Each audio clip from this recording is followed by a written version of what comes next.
The wind did not merely blow across the fens of eastern England. It roared with a prehistoric hunger.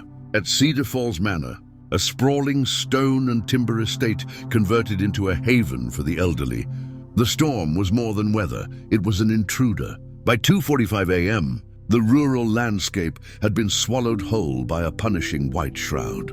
The kind of blizzard that the residents, many of whom remembered the great winter of 1963, spoke of in hushed, respectful tones. Inside, the radiator pipes clanked like the rhythmic heartbeat of an exhausted giant. Then, with a sharp, metallic crack from a transformer miles away, the world went black.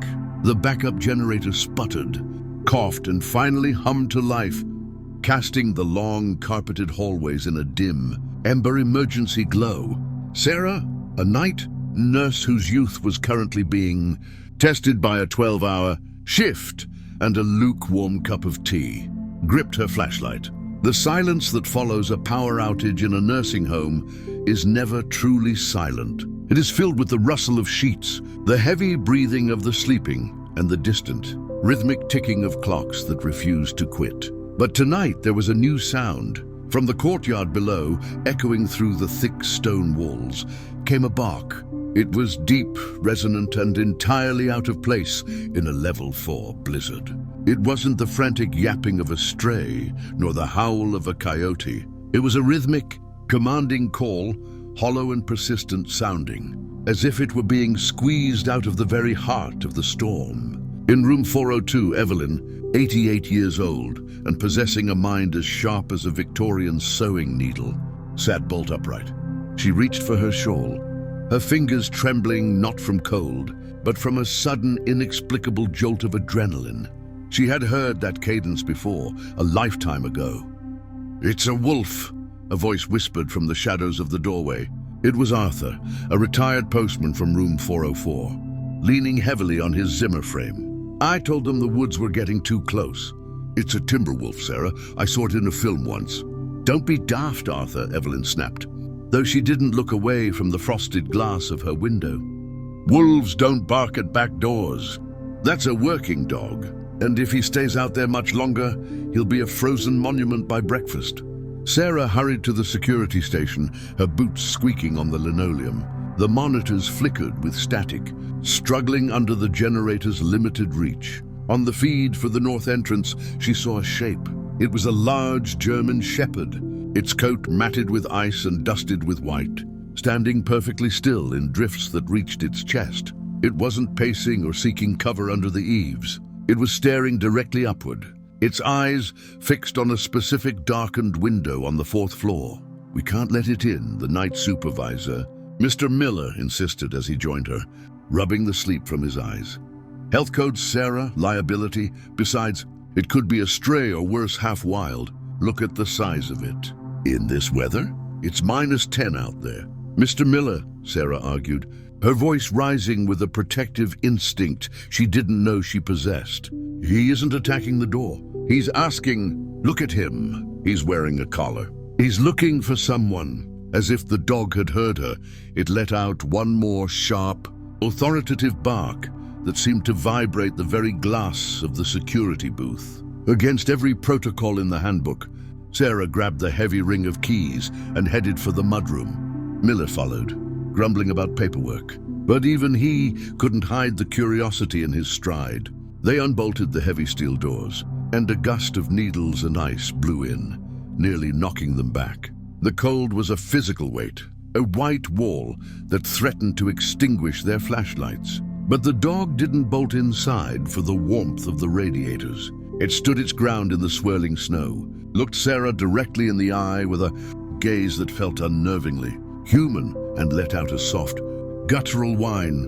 It then trotted, with a limp that spoke of old injuries and new frostbite, past them and toward the elevator. The residents had begun to spill into the hallway, a parade of quilted robes and slippers, drawn by the strange energy of the night. The dog bypassed the kitchens, ignored the scent of the dining hall, and walked with purpose toward the east wing. It moved like a soldier on a mission, its tail low, its ears pricked. The group, Sarah, Miller, Evelyn, and a handful of others, followed in a silent procession, The dog stopped at room 412. Inside room 412 sat Margaret. Margaret was a woman the staff called the Quiet Willow. She hadn't spoken a coherent word in nearly 3 years, her mind having retreated into a thick, impenetrable fog of late-stage dementia. She spent her days in a high-backed armchair, staring at a silver-framed photograph of a young man in a 1950s British Army uniform, a canine handler's patch visible on his shoulder. The dog sat at her door and waited. He didn't scratch. He simply leaned his weight against the wood, a silent sentinel in the dim emergency light. "That dog," Evelyn whispered, her voice thick with a sudden, crushing realization, is 60 years too late. Yet he's exactly on time. Sarah pushed the door open. The room was freezing, the window having been left, cracked an inch to let in fresh air before the storm turned deadly. The dog walked in, the ice melting off his fur and dripping onto the carpet in small, dark circles. He didn't jump, he didn't bark. He walked to Margaret's bedside, rested his heavy, wet head on her lap, and let out a long, weary sigh that sounded like the end of a very long journey. Margaret's hand, gnarled by arthritis and pale as the snow outside, began to move. For the first time in years, her eyes weren't vacant. They didn't wander the ceiling or search for ghosts. They were bright blue and brimming with a clarity that silenced everyone in the room. "Buster?" she whispered. The name was a crack of thunder in the quiet room. Her voice was thin, like parchment, but the recognition was absolute. She had a dog named Buster, Evelyn explained to the younger nurses, who were watching with wide, wet eyes. Her husband, Elias, he was a canine handler. He disappeared in a blizzard just like this one. Back in the winter of '62, they were out on a training exercise in the hills. Elias never came home. They found the dog a week later, guarding the spot where Elias had fallen. But the dog, the original, Buster, he passed away shortly after, from the cold and the grief. We all grew up hearing the story in the village. The German shepherd in the room leaned into Margaret's touch, his tail giving a slow, rhythmic thump against the side of her chair. As she stroked his ears, the fog that had stolen her life seemed to vanish. She began to hum a melody, a soft, wartime tune that Sarah recognized as "We'll Meet Again." For those minutes, the power outage didn't matter. The biting cold of the rural UK winter didn't matter. The tragedy of Margaret's lost years vanished. She wasn't a patient in a home. She was a young woman in a cottage, being found by the only thing that had ever stayed truly loyal to her memory. As the clock struck 4 a.m., the lights flickered, surged, and finally stayed on. The backup generator cut out, replaced by the steady, artificial hum of the main grid. The radiators hissed with a sudden renewed vigor. In the sudden brightness, Sarah blinked, her eyes adjusting to the harsh overhead LEDs. Margaret was leaning back in her chair, a peaceful, radiant smile on her face, the first true rest she'd had in years. She looked as though a great weight had been lifted from her soul. But the bedside was empty. There was no dog. There were no wet paw prints on the carpet. The scent of wet fur and winter, air that had filled the room only moments before, had vanished, replaced by the clinical smell of floor wax and lavender. "Where did he go?"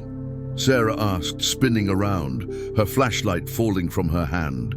The door was still closed. The security cameras, now fully powered, showed an empty hallway. Miller rubbed his eyes, looking older than he had 10 minutes ago. Sarah, we must have been more tired than we thought. The shadows, the stress of the storm." But his voice trailed off as Evelyn walked over to Margaret's chair. She reached down and picked something up from the rug, right where the dog had been sitting. It was a small rusted brass tag, shaped like a bone, suspended from a rotted leather cord. She rubbed the grime and oxidation away with her thumb. It read Buster.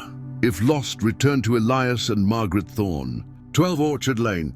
The storm began to break as the sun crept over the horizon, illuminating a world turned pure and white. The staff went back to their duties, though they moved with a newfound softness, changed by a mystery they couldn't and perhaps shouldn't explain. Margaret passed away peacefully 3 days later, in the quiet hours of the morning. The nurses said she didn't seem afraid. She spent her final hours looking at the foot of her bed, her hand resting in the air as if scratching the ears of a devoted friend, her lips moving in a silent conversation with someone only she could see. The miracle wasn't that a dog had appeared in the snow. It was the reminder that love, once given, is a permanent mark on the universe. It is a bond that does not fade with age, does not break with death, and when the world goes dark and the cold sets in, will always find a way to guide us home.